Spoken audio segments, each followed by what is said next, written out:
ఈ వీక్ అయితే ఇంకొక కొత్త ఐటెమ్‌తో మీ ముందుకొచ్చేసాననమాట. అది చాలా అంటే చాలా ఫేమస్ అండ్ చాలా మందికి ఇష్టము. అదేంటో కాదండి, బార్బిక్యూ స్టైల్‌లో ప్రాన్స్ అనమాట. సో, దీనికి మెయిన్‌లీ కావాల్సిన 2 ఐటెమ్స్. ఒకటి బార్బిక్యూ కిట్, ఇంకొకటి ప్రాన్స్ అనమాట. మిగతావి లేకపోయినా, ఉన్నా గూడా పైన పెట్టి, కింద పెట్టి ఏదో ఒకలా మేనేజ్ చేసి కంప్లీట్ అయితే చేసేసుకోవచ్చు ప్రాసెస్‌ని. కానీ ఈ 2 లేకపోతే మాత్రం మనం ఏం చేయలేమండి. ఇంకా మరి ప్రాసెస్ అయితే స్టార్ట్ చేసేద్దామా? ప్రాన్స్ మేము 500 గ్రామ్స్ తీసుకున్నాము. వీటికి పైన ఒక నరం ఉంటదని తెలుసు గానీ, కిందన గూడా ఒక నరం ఉంటదని నేనైతే ఫస్ట్ టైమ్ చూస్తున్నాను అండ్ వింటున్నాను.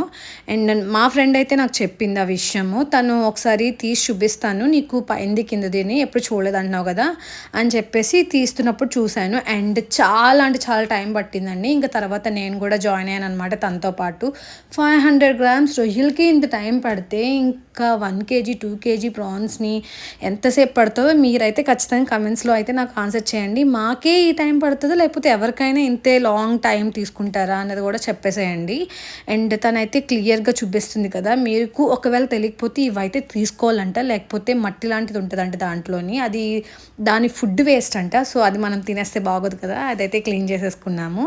ఇంకా ప్రాసెస్ అయితే స్టార్ట్ చేసేద్దాం. Marination process. ఒక గిన్నె తీసుకొని దాంట్లోకి ఉప్పు, కారం, పసుపు చూపిస్తున్నాం కదా క్వాంటిటీస్, కొంచెం కొంచెం వేసుకోండి. అండ్ కొంచెం జీలకర్ర పొడి, కొంచెం ధనియాల పొడి, కొంచెము అల్లం వెల్లుల్లి పేస్ట్ అండ్ కొంచెం ఆయిల్ అండ్ కొంచెం ఇంకా అన్నీ చెప్పేసాను అనుకుంటున్నాను. సో, నేనేమైనా మిస్ చేసుంటే కొంచెం కసూరి మేతి కూడా యాడ్ చేసేసుకోండి. సో, పెప్పర్ పౌడర్ కూడా యాడ్ చేసుకున్నప్పుడు చాలా జాగ్రత్త పడాలండి. ఎందుకంటే పెప్పర్ పౌడర్ కొంచెం ఎక్కువైనా చేదొచ్చేస్తది. సో, మీరు ఈ ఇంగ్రీడియెంట్స్‌లో ఏదైనా తక్కువ తక్కువ యాడ్ చేసుకోండి. తక్కువైనా పర్లేదేమో గానీ ఎక్కువైతే మాత్రం అస్సలు తినడానికి కూడా పనికిరావనమాట. తక్కువైతే ఏదో ఒకలాగా తినేసేయొచ్చు.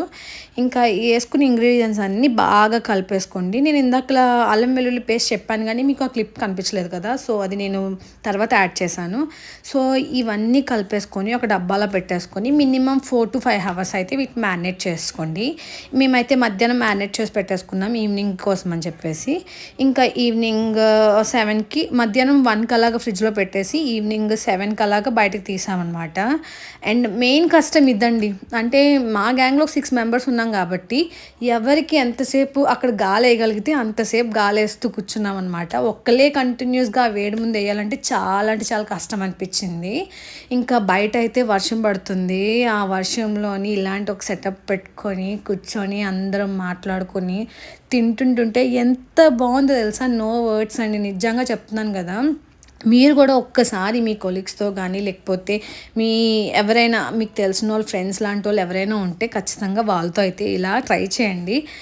ఖచ్చితంగా రికమెండ్ చేస్తాననమాట. చాలా పీస్‌ఫుల్‌గా అనిపిస్తది. ఇంకా మాటలు అలా చెప్పుకున్న ఇదిలో మా ప్రాన్స్ అయితే రెడీ అయిపోయినాయనమాట. అది ఇంకొక రెసిపీ. అది నెక్స్ట్ వీక్ పెడతాను నేను.